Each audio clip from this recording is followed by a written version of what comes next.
Depuis le début de la semaine, les rues de La Roche-Posay résonnent des sonorités des instruments de musiciens hors du commun. Ici, les deux virtuoses interprètent une œuvre du compositeur contemporain Charlie Mandon, autre surdoué de la musique. À 28 ans, il a déjà écrit une vingtaine de pièces. Après avoir participé au Off du festival en 2015, il revient en tant qu'artiste en résidence. Plusieurs de ses œuvres vont être jouées pendant le week-end.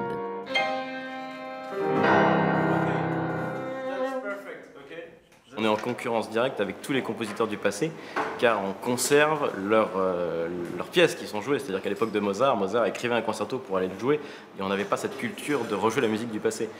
Aujourd'hui, la musique contemporaine, en tout cas telle qu'elle a été dans la deuxième moitié du XXe siècle, a complètement flingué le rapport du public à la musique entre guillemets contemporaine. Et du coup, c'est réinventé, parce que les gens font confiance à Brahms, à Beethoven, à Ravel, à Debussy, pour écouter la bonne musique, pas à ceux qui vont l'écrire aujourd'hui. Pour écrire, un compositeur doit savoir lâcher prise et imaginer la musique de tous les instruments. La musique, c'est un art qui n'a pas son pareil dans tous les autres arts, puisque c'est l'art abstrait par excellence. Mais la chose merveilleuse, c'est que on court-circuite la tour de Babel.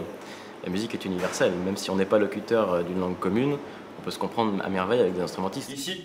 Quant aux musiciens, ils apprécient de travailler avec le compositeur. À la corde, quoi. Maybe yes, vivo, a little bit more vivo, as you make in the second recapitulation. On a souvent beaucoup de questions, que ce soit dans la musique d'il y a 3 siècles ou celle de maintenant, et quelquefois elle reste sans réponse et on y apporte nos propres réponses. Et là, on a la chance de pouvoir les poser directement, même si, on va pas se mentir, il y a beaucoup de décisions qu'on prend nous-mêmes.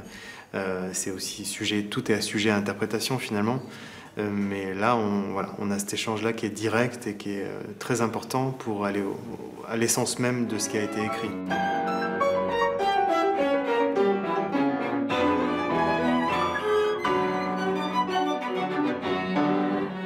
Le festival Les Vacances de Monsieur Haydn ouvre ses portes ce soir. Cette année, il emmène les visiteurs en voyage à travers l'œuvre de Brahms.